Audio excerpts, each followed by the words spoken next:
আসসালামু আলাইকুম।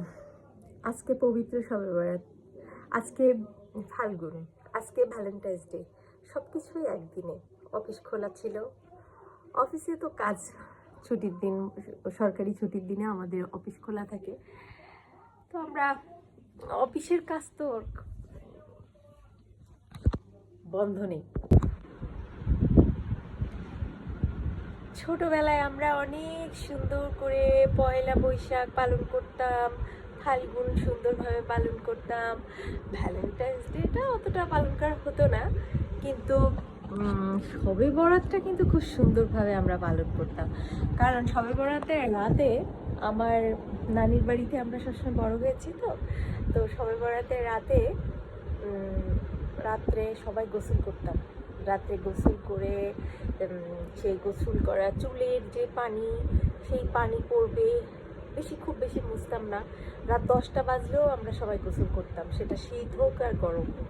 গোসল করে রাত্রে ভাতটা খেয়ে নামাজ পড়ে, এই যে সারা রাত জেগে থেকে নামাজ পড়া, কোরআন শরীফ পড়া, কি ভালো লাগতো। নানি নামাজ পড়তো সারা রাত, আমি, সুমা, পাশের বাড়ি রিয়ার আম্মু, আমরা সবাই সারা রাত নামাজ পড়তাম। পরের দিন সকালে উঠে জিজ্ঞাসা করতাম সবার সাথে, সবাই কথা বলতাম, কে কয় রাকাত নামাজ পড়ছে, কতটুকু কোরআন শরীফ পড়ছে, কেউ ইয়াসিন সূরা পড়েছে, সারা রাতে নামাজ পড়েছে, তসবিহ তেলাওয়াত করেছে। আর আমি আর সুমা সারা রাত নামাজ পড়তাম আর কোরআন শরীফ পড়তাম, প্রচুর পরিমাণে কোরআন শরীফ পড়তাম সারা রাত ধরে। তো নামাজ তো থাকতোই, কোরআন শরীফ পড়া হতো। যখন ঘুম এসে যেত চোখে, তখন কোরআন শরীফ নিয়ে বসতাম। তারপরে যখন কোরআন শরীফ পড়তে পড়তে আবার একটু অনেকক্ষণ কোরআন শরীফ পড়ার পর একটু টায়ার্ড লাগতো, তখন আবার নামাজ পড়তাম। এইভাবে সারা রাত ধরে আমরা নামাজ কালাম করতাম। কিন্তু এখন ঢাকা শহরে থেকে একা একা শুধু 12 রাকাত নামাজটা পড়ি, আর নফল নামাজ কিছু পড়ি, পড়েই ঘুমিয়ে পড়ি। আচ্ছা, শবে বরাতের এই রাতে আমরা সবাই দোয়া করব আল্লাহর কাছে। আল্লাহ ছাড়া তো আসলে আমাদের কেউ নেই।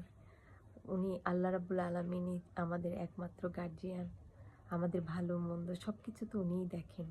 আজকের এই দিনে আল্লাহর কাছে নামাজ পড়ে অনেক কিছুই চাই, আল্লাহ আমাদের এই চাওয়া পূরণ করেন। এবং প্রত্যেক শবে বরাতে রাতে আমি নামাজ পড়ি, কোরআন শরীফ পড়ি, আল্লাহর কাছে দোয়া করি। আমার আল্লাহ সবসময় আমাদের চাওয়া পূরণ করেছেন, আলহামদুলিল্লাহ।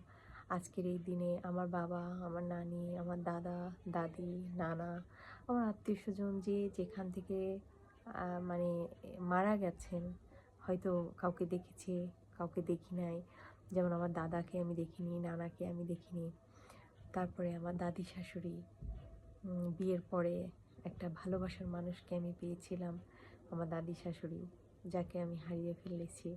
তার জন্য আল্লাহর কাছে আজকে দোয়া চাইব, সবাইকেই আল্লাহ যেন সকলের গুনাহ মাফ করেন, এবং সকলকেই যেন আল্লাহ রাব্বুল আলামিন সমস্ত গুনাহ থেকে মুক্তি দান করেন।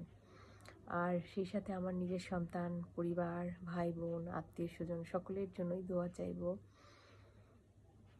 আমি যে কোম্পানিতে চাকরি করি, আল্লাহর কাছে সব সময় দোয়া চাই, দোয়া তো করি কোম্পানি যেন আরও দিন দিন আরও উন্নতি হয়, আরও ভালো হয়। যে কোম্পানিতে আমি আছি, আল্লাহ রাব্বুল আলামিনের সমস্ত রহমত যেন ওই কোম্পানির উপর থাকে, এটাও দোয়া করি। সকলের জন্যই আসলে আমরা দোয়া করি, সবাই যেন আল্লাহ রাব্বুল আলামিনের ফজিলতের মধ্যেই থাকে, এবং সবাইকে আল্লাহ রাব্বুল আলামিন হেদায়েত দান করবেন। আজকের এই দিনে আমরা সবাই আল্লাহর কাছে প্রার্থনা করব। ভালো থাকবেন, সবার জন্য দোয়া থাকবে।